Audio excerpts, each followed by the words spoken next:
د قادیانیانو 3.5 چینلې لګیا دي او د مرزا غلام د نبوت د هغې تبلیغ کوي. دغه ګن او دغه مرداره هوا دلته م راتلی شي او سلک جلک زمونږ تحصیل ته راغلی دی. د دې وجې نه موږ دا ضرورت محسوس کړو چې موږ به د دغه فتنې پوره مخنیوی کوو چې د نبوت خاتمه په نبي علیه السلام باندې وشوله. دې خبرې لا دې عقیدې له په زړه کې غوټه کلکه ورکړئ. عقیده ختم نبوت د قرآن 100 آیتونه 210 احادیث متواتره په دې باب کې راغلي.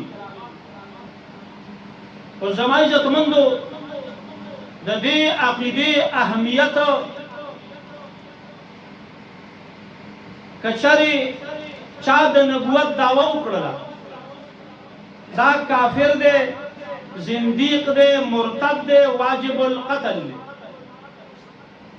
په دې د امت اجماع ده. بیا کچرې چا د دغه کذاب نه دلیل طلب کو چې تاسو دلیل څه دی چې ته پیغمبر یې، نو دا فتوا زمونږ د دې زمانې د علماو نه ده. دا فتوا د امام ابو حنیفه رحمت الله علیه ده، د امام شافعي صاحب ده، د امام مالک صاحب ده، د امام احمد بن حنبل صاحب ده، د علامه ابن نجیم ده، د علامه شامی ده. څومره مفتیان چې دي په لکونو د ټولو دا فتوا ده چې په دلیل طلب کولو سره دا سړی کافر شو. او ستاسو به وایي چې دا ولې د هغې وجه دا ده چې چونکې په دې عقیده باندې 310 قطعي دلایل موجود دي، نو دلیل طلب کول پکې په دې وجه کفر دی. بیا که هغه وایي چې زه استخاره وکړم، که چا استخاره وکړه په استخاره باندې کافر شو. ولې چې په دې باندې 310 قطعي دلایل دي. بیا د دې نه هم زیاته عجیبه خبره واورئ که د چا په زړه کې دا خبره رالله چې یاره کیدی شي چې پلانکې به پیغمبر شي، یو خو وسوسه ده، وسوسه بېله مسله ده، یو پړه کې دا خبره رالله، په دې خبره باندې دا سړی کافر شو. اوس عزتمندو کم سړي چې د نبي علیه السلام نه پس بل پیغمبر ومنه، لکه قادیانین دا اعتراض بیا کوي چې تاسو وایي بل پیغمبر نه راځي، نو ولې عیسی علیه السلام چې به راځي؟ د هغې آسان جواب دی چې عیسی علیه السلام زوړ پیغمبر دی، نوی پیغمبر به نه راځي. لا نبی بعدي لا نبی مخلوق بعدي، زما نه پس به بل نوی نبی نه پیدا کېږي. او زما عزتمندو د دې سړي بیا څه حیثیت دی که چا مرزا غلام پیغمبر ومنه، دا سړی کافر او مرتد شو، د ده ټول اعمال باطل شو، په ده ښځه طلاقه شوه او دی هم واجب القتل وګرځېدو. که چرې په دې سړي باندې چا سلام واچو، یو خو داسې پته ورته نشته دی چې دا سړی قادیانی دی او که نه دی. لکه پخوا په دې مرغانو کې اوس الله ورک کړو، خلکو به پرې سلام اچو، خو چاته به پته نه وه.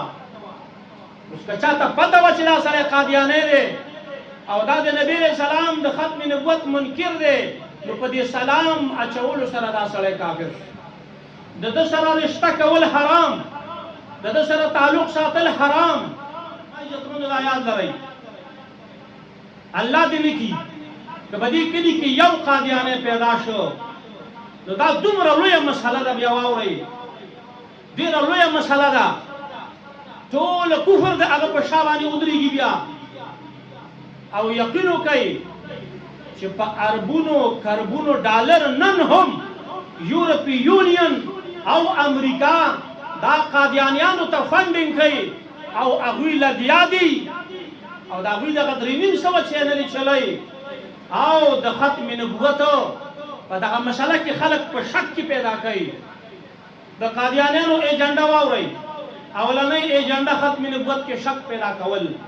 دریم په جهاد کې شک پیدا کول وي جهاد منسوخ دی دریم د هغوی ایجنډا واورئ د هغوی دریمه ایجنډا دا ده چې دا عوام د علماو نه متنفره کوي د علماو نه لرې باسئ بیا دوی د ختم نبوت نه لرې ایستل او منکر کول او مرتدول بیا اسان دي دا د مرزا غلام قول دی هغه چې دا علما چې اخوا شو دا عوام ګمراه کول دا د یوې ګنټې کار دی نو عزتمندو هغوی لګیا دي دغه محنت کوي نو یو طرف ته به ځان د ختم نبوت د دغه عقیدې نه خبرو ډېر مسلمانان د دې نه ناواقفه دي زما عزتمندو دویم به د دې فتنې نه ځان خبرو چې دا فتنه دوی چې کم دلایل نعوذ بالله د قرآن نه پیش کوي وایي د دې نه مراد مرزا غلام دی څنګه چې مولوي صاحب ویل